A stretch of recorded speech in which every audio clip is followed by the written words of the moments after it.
नमस्कार स्टूडेंट्स, राजकीय महाविद्यालय बारा के यूट्यूब चैनल पर आपका स्वागत है।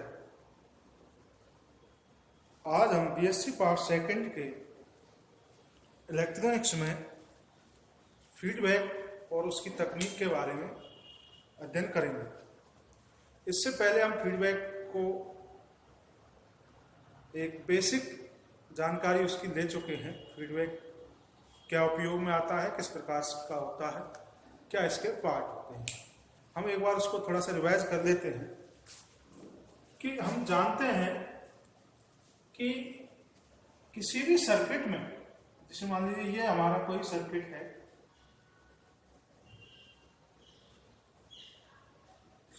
और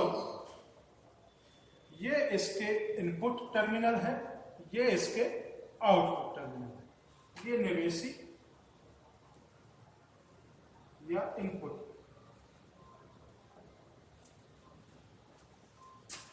ये आउटपुट या निर्गम टर्मिनल होते हैं। ठीक है, इधर हम या जो इनपुट टर्मिनल्स हैं या निवेशी टर्मिनल्स पर हम धारा स्रोत या विद्युत स्रोत का उपयोग करते हैं और उसी प्रकार से हमें आउटपुट पर रिजल्ट प्राप्त होता है। वो भी किसमें प्राप्त होता है? धारा या वोल्टता के रूप में प्राप्त होता है।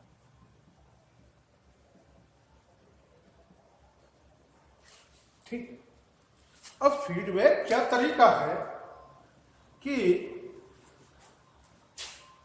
फीडबैक एक ऐसा तरीका है जिससे आउटपुट पर प्राप्त धारा या वोल्टता में से इसका कुछ भाग, यहां कुछ हमें प्राप्त होगा,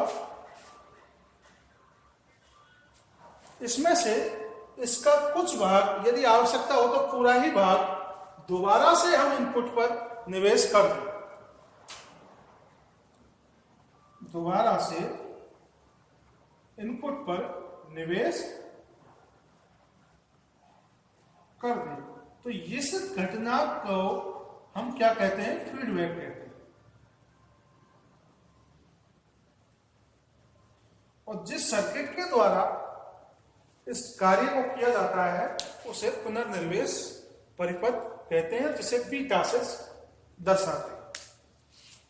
बीटा एक पुनर्निर्वेश गुणांक के रूप में भी उपयोग में आता है। अब पुराने वाला सर्किट यदि ए हो,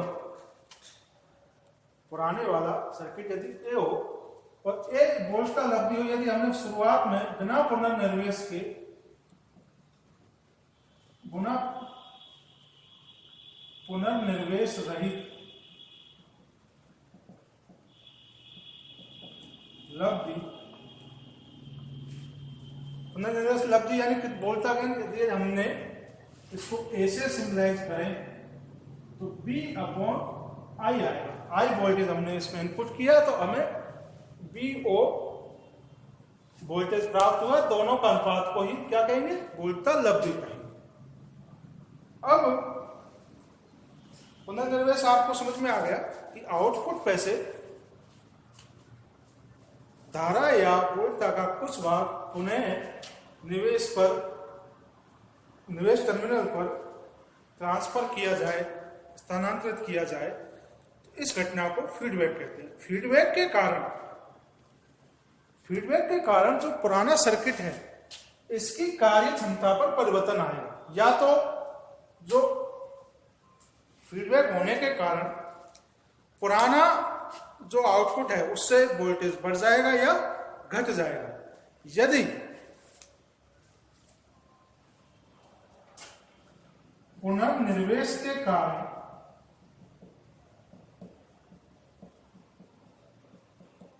वोल्ट का लाभ बढ़ता है तो ये धनात्मक पुनर्निर्वेश कहलाता है, और यदि घटता है तो इसे क्या कहेंगे? ऋणात्मक।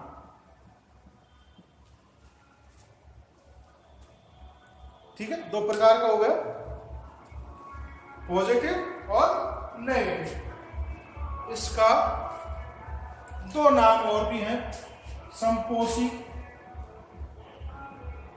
या पुनरुद्धव, रीजनरेटिव इंग्लिश में बोलते हैं, विपोषी।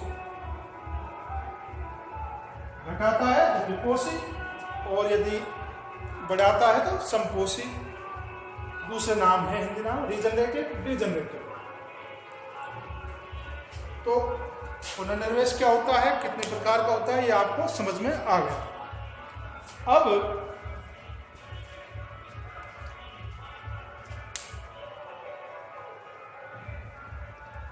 ये हमारी क्या कहते हैं, पुनर्निवेश से पहले की लब्धि है। पुनर्निवेश के बाद की लब्धि का फॉर्मूला है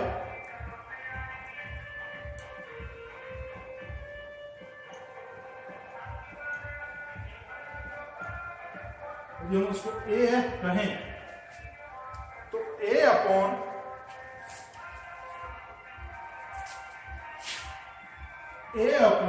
वन माइनस ए बीटा होती। पुनर्निवेश से पहले की लब्धि और पुनर्निवेश के बाद की लब्धि में जो रिलेशन है वो ये, और बीटा यहां पर पुनर्निवेश गुणांक होता। ठीक है भाई।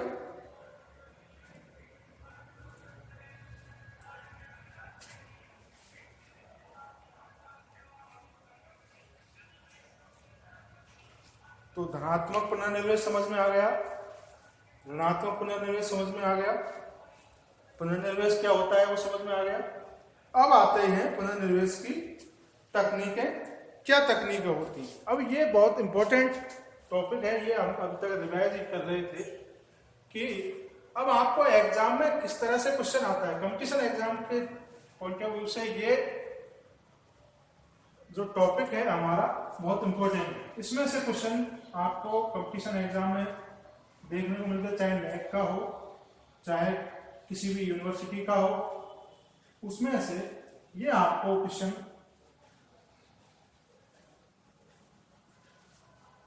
इस टॉपिक में से क्वेश्चन देखने को मिलते हैं। इसमें क्वेश्चन किस प्रकार से आता है कि आपको या तो पुनर्निवेश टाइप का प्रकार दे देंगे और आपको डायग्राम बना के दे देंगे, इसमें से सेलेक्ट करो ये इस नाम का डायग्राम कौन सा है, ठीक है। या फिर कोई डायग्राम दे देंगे, बताइए ये कौन सा पुनर्निवेश है। इस प्रकार से आपको ये क्वेश्चंस आते हैं। या थ्योरेटिकल क्वेश्चन हो तो आपको नाम दे देंगे और उसका डायग्राम बनवा देंगे। तो मान लीजिए ये हमारा एक सर्किट है, ये इसके इनपुट और ये आउटपुट, ठीक है। और ये हमारा पुनर्निवेश सर्किट है, इसके द्वारा हमें यहां से वोल्टेज या धारा लेकर इधर वोल्टेज या धारा देनी है। ये इनपुट ये आउटपुट, ठीक है भाई। अब हम ध्यान रहे जरा, इसमें दो चीजें हैं, धारा और वोल्टता को हम इधर से लेंगे और इधर फीडबैक देंगे उसका। तो एक इधर से जो हम लेते हैं उसे कहते हैं प्रतिचयन, प्रतिचयन या सैंपलिंग, ठीक है। और इधर देते हैं उसे कहते हैं मिश्रण या मिक्सिंग,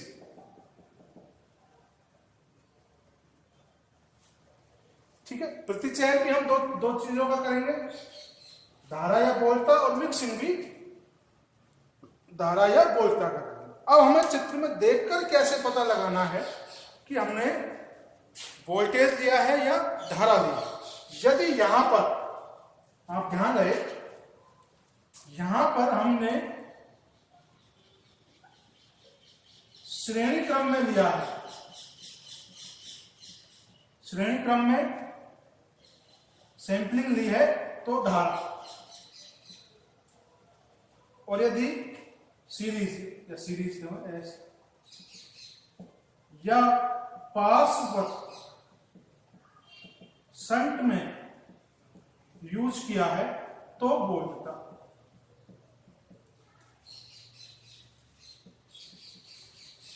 ठीक है, यदि इधर हमने श्रेणी क्रम यूज किया है तो धारा का सैंपलिंग ली है, और पार्श्वपथ यूज किया है तो वोल्टता का सैंपलिंग ली है।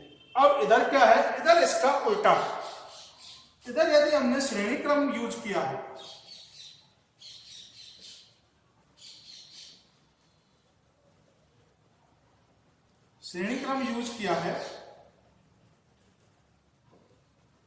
तो वोल्टता का मिक्सिंग होगा,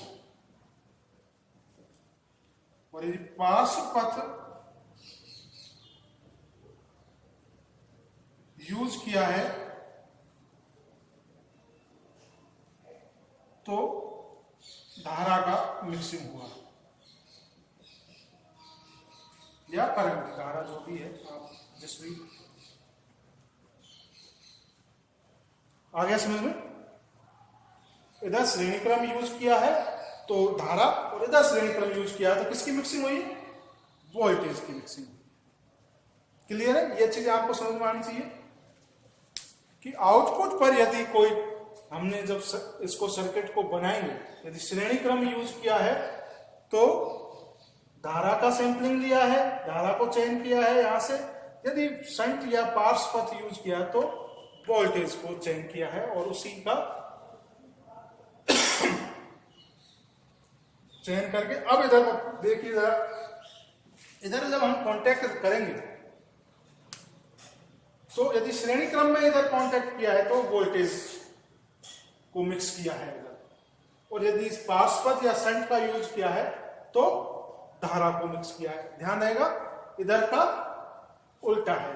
अब इनके नाम, जैसे हम एक सर्किट बनाए,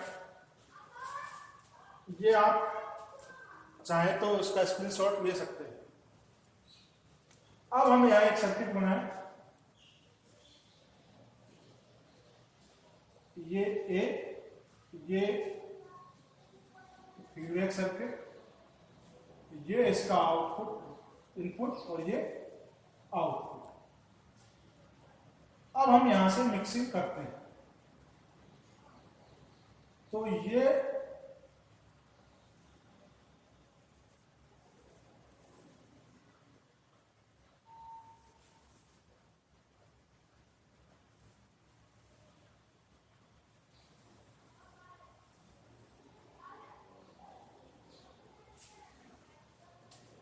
अब ये देखिए जरा,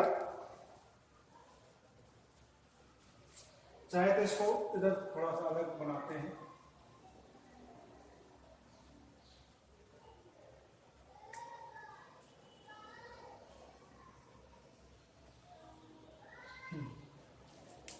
अब ये देखिए जरा,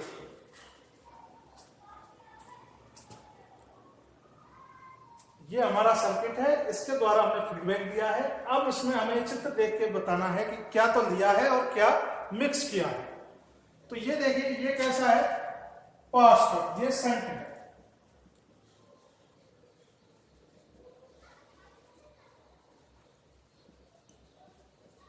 और ये सीरीज में है।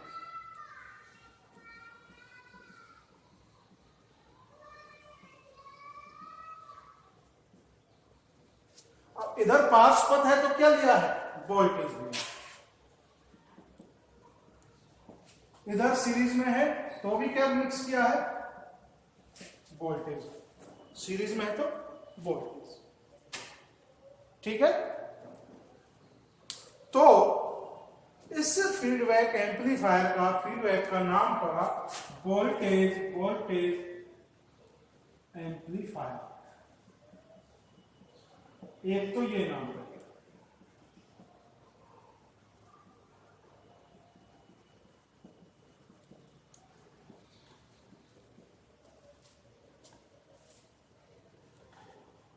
ठीक है।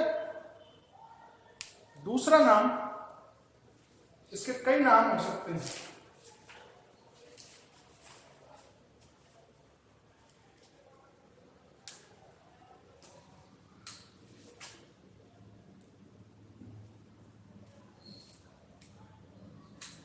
यहां से क्या दिया है, वोल्टेज पुनर्निर्देश।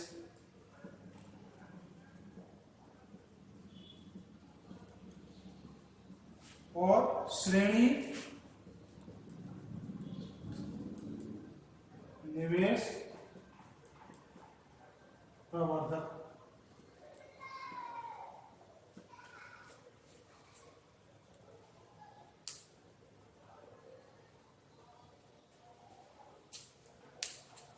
वोल्टता तो यहां से लिया है पुनर्निवेश लिए, और श्रेणी क्रम निवेश, यानी सेम सेम आएगा तो इधर से इधर लिखना है, या फिर अब कैसे लिखेंगे, श्रेणी क्रम निवेश तथा पार्श्व पथ पुनर्निवेश प्रवर्धक। ठीक है। अब इधर भी वोल्टता है, इधर भी वोल्टता है, तो वोल्टता लब्धि पुनर्निर्देश।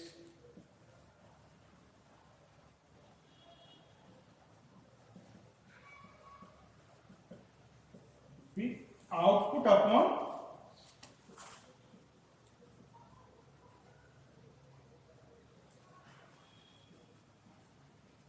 Input, output upon input. Output पर क्या है, वोल्टता है, इधर भी वोल्टता है तो वोल्टता अपॉन वोल्टता, वोल्टता लाभ तो वोल्टता लब्धि पुनर्निर्देश। अब एक सर्किट के 4 नाम हो सकते हैं, और चारों नामों से आपसे क्वेश्चंस पूछ सकता है।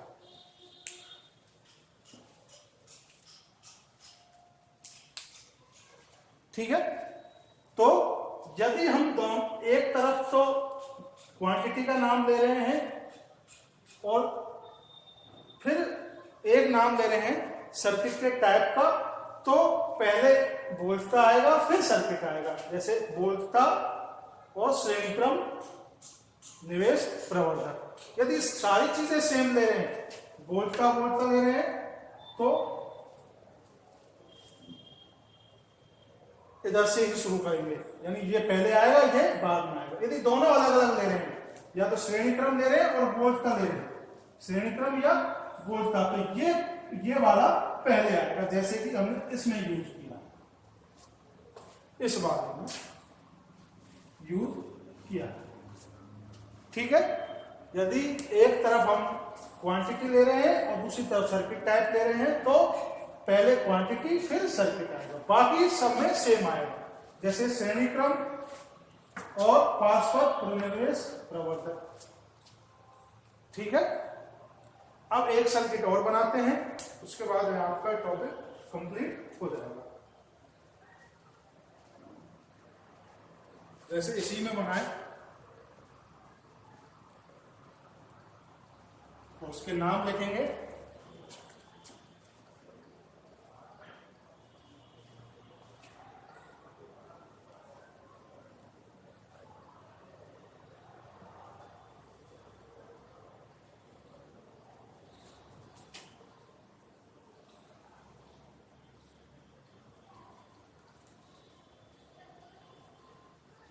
तो आप पहले देखिए इधर क्या है, श्रेणी क्रम। ये जो टैप होता है ये श्रेणी क्रम,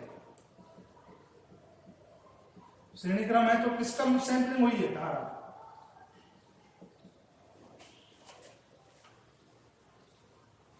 ठीक है। इधर देखना क्या है, पार्श्व,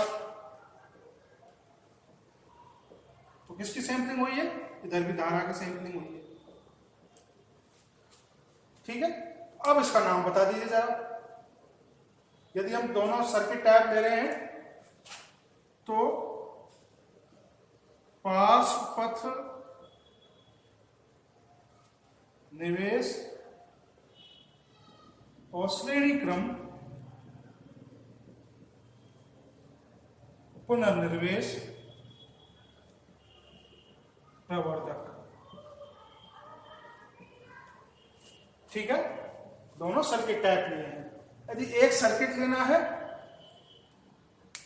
और एक ये लेना है तो धारा पुनर्निर्वेश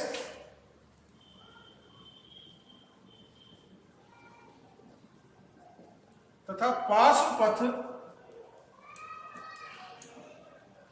निवेश